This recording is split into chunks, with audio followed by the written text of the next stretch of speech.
Siamo con l'attore, sceneggiatore e regista Ronald Russo, che ci parlerà del suo nuovo film Abisso Nero.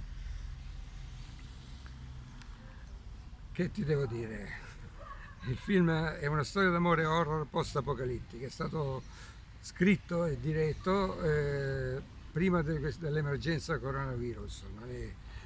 Chiaramente è un puro fantasy, capito? È una storia d'amore horror che parla di un virus molto, molto letale, un virus come la War Z War, per citare un esempio illustre. Non c'è nessuna attinenza al coronavirus. Anzi, c'è una battuta contro i medici che si rifiutano di curare questi infetti che sono pericolosissimi, e questa battuta metterò nei titoli, che invece ci sarà un ringraziamento ai medici e agli infermieri che hanno lottato in prima linea per sconfiggere il coronavirus, o almeno per ridurlo, e speriamo di farla finita con questa emergenza. Tutto qua. Dunque, tu nella prima parte, noi abbiamo visto il film, ci è piaciuto molto, ovviamente non spoileriamo, anche perché c'è un finale che è totalmente diverso da tutti gli altri film e dobbiamo dire che ci è piaciuto veramente molto, è veramente originale. La Terra si sta ribellando, come tu appunto dici nel film, con tsunami, con dei disastri e con la siccità. Secondo te ora che cosa veramente si può fare? Che cosa faresti te se fossi nella stanza dei bottoni per migliorare questa purtroppo martoriata terra? Questa è una bella domanda. Comunque penso che ognuno di noi possa contribuire a salvare un po' il pianeta.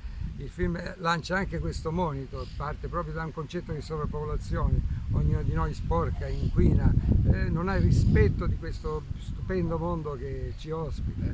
Hanno fatto dei film bellissimi come Passenger, gli americani, come Un giorno andremo a popolare altri mondi, avremo delle colonie nello spazio, ma adesso non siamo pronti, e siccome siamo troppi dobbiamo cercare di rispettare l'ambiente in cui viviamo, i mari, la terra, i boschi, perché la terra si sta ribellando e tutto questo è veramente pericoloso. Io non mi preoccupo per me, io ormai ho vissuto, non sono più ragazzino, ma mi preoccupo per i giovani, per il mondo che lasciamo ai giovani. Dobbiamo lasciare un mondo, cercare che sia migliore di quello che l'abbiamo trovato, ma non sarà così facile. Scusami, sono un po', non dico fatalista, un po' perplesso su quello che succede. Vedo continuamente, ecco, siamo qui in un parco, io vedo bottiglie buttate per terra, vedo la gente che butta sigarette, mozziconi, le spiagge sono piene di mozziconi di sigarette. È qualcosa che fa male al territorio.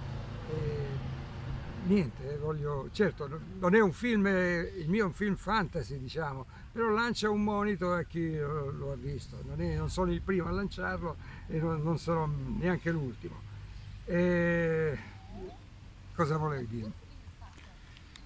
Volevo chiederti anche che, insomma, che esci proprio, il film sarà nei cinema, appunto questa è una sfida con le piattaforme streaming che ormai imperano. Tu uscirai al cinema con il tuo film, e quindi un caloroso, diciamo, augurio che sia uno dei film che la gente insomma potrà apprezzare, diciamo, al cinema come uno dei primi film che tornano nelle sale, perché il cinema è bello in sala, non davanti alla televisione. Quello che ti volevamo chiedere, le location del film, dove hai girato e quanto hai girato, e se hai una data, diciamo, di uscita film. Quante cose mi chiedi.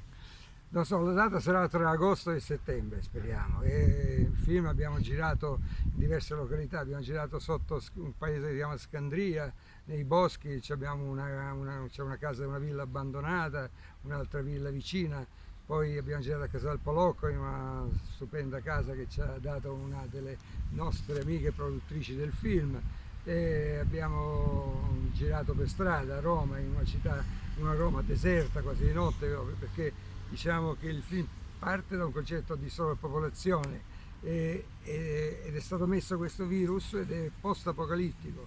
Questo virus ha decimato metà della popolazione che esisteva prima, e allora ho trovato queste location dove c'era pochissima gente, non si vedevano, non c'era traffico, una Roma quasi deserta, come è successo nei momenti clou di questa pandemia del coronavirus.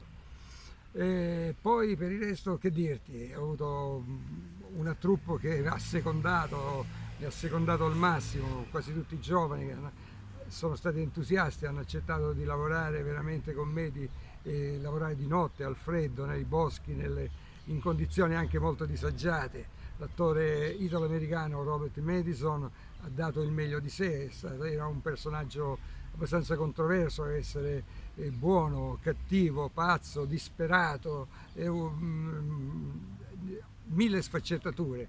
E quella che faceva la moglie, Idalia Suarez, che è un'attrice sudamericana, che aveva lavorato con me, che avevo conosciuto con me in un film che ho girato nelle Filippine, L'isola dei morti viventi, dove non sono regista né autore ma solamente protagonista. Insieme a lei era una ragazza che avevo conosciuto disposta a sopportare i climi torridi.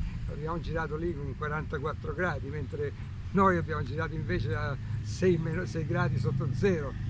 E insomma, gente che pure anche la ragazza che faceva la figlia, Angelica Cheyenne, molto giovane, ancora minorenne, è stata bravissima, e la troupe ci ha aiutato in tutti i modi, veramente, dal trucco allo scenografo, veramente sono quasi commosso. L'ultimo giorno di lavorazione avevo quasi le lacrime agli occhi, perché mi dispiaceva lasciarli, solo che ho in mente di fare un altro film e spero di riprenderli tutti, ecco. Bene, allora grazie a Ronald Russo, quindi aspettiamo con ansia Abisso Nero presto nei cinema. Grazie. Grazie a te.